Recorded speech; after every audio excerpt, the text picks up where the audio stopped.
Police সদস্যরা সেনাবাহিনী সহ আবারও এই মুহূর্তে চরম উত্তেজনা আমরা লক্ষ্য করতে পারছি।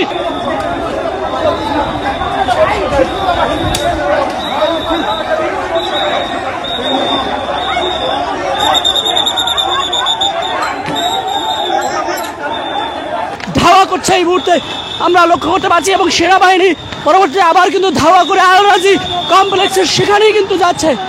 দর্শক আমরা দেখতে পাচ্ছি এবং পালাচ্ছে, নেতারা পালাচ্ছে এবং সেনাবাহিনীর ধাওয়াতে পুলিশও কিন্তু আমরা দেখছি সেই নেতা যে পালাচ্ছে তাকে কিন্তু বেশ লাঠিচার্জ করছে এই মুহূর্তে দেখতে পাচ্ছেন এবং সেনাবাহিনী যেখানে যাকে পাচ্ছে এই মুহূর্তে দেখছেন যে লাঠিচার্জ করছে।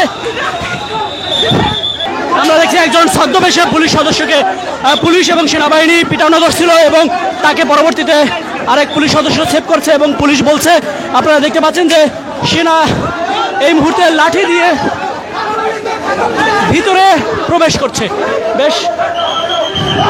বেশ অনেকেই ভিতরে প্রবেশ করছে। আপনারা দেখতে পাচ্ছেন যে সেনাবাহিনীর সদস্য এবং পুলিশ সদস্যরা যাকে যেভাবে পাচ্ছে মূলত ছত্রভঙ্গ করার জন্য তাদেরকে পিটানো হচ্ছে এবং লাঠিচার্জ করা হচ্ছে।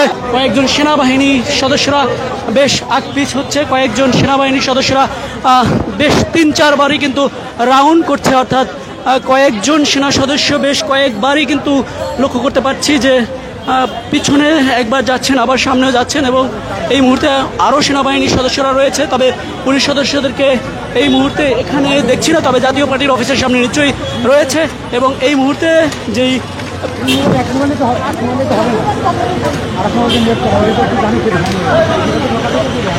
এই মুহূর্তে একেবারে বলা যেতে পারে যে থমথমে বিরাজ করছে। কখন কি হয় আসলে সেটি বোঝা বড় দায়। বেশ আমরা একেবারে বলা যেতে পারে যে হুট করে এরকম একটি ঘটনা ঘটে গেছে, যেটি আমরা লাইভের মাধ্যমে দেখানোর চেষ্টা করেছি বা দেখাতে পেরেছি, সেটি আমরা দেখেছি এবং এই মুহূর্তে এখনও দেখছি যে সেনাবাহিনীর সদস্যরা অবস্থান নিয়ে তারা এখানে রয়েছে এবং জাতীয় পার্টির অফিসের সামনে বেশ থমথমে বিরাজ করছে, আমরা সেটি লক্ষ্য করতে পেরেছি। এবং দর্শক আপনারা জেনে থাকবেন যে আজকে সন্ধ্যা নাগাদ, আমরা একটু যদি পুরোটা বলি যে সন্ধ্যা নাগাদ যা গণ অধিকার পরিষদের একটি মিছিল যায়, অভিযোগ রয়েছে গণ অধিকার পরিষদের একটি মিছিল যাওয়ার সময় এখান দিয়ে বা জাতীয় পার্টির নেতাকর্মীরা ইট পাটকেল মারা হয়েছিল এমনটা অভিযোগ করছে গণ অধিকার পরিষদ। আবার জাতীয় পার্টির নেতাকর্মীদের পক্ষ থেকে বলা হয়েছে যে এখান দিয়ে মিছিল দিয়ে যাওয়ার সময় জাতীয় পার্টির অফিসকে লক্ষ্য করে ইট পাটকেল ছোড়া হয়েছিল এবং তারপরে কিন্তু দুই পক্ষের মধ্যে মোটামুটি ধাওয়া পাল্টা দেওয়া হয় এবং পরবর্তীতে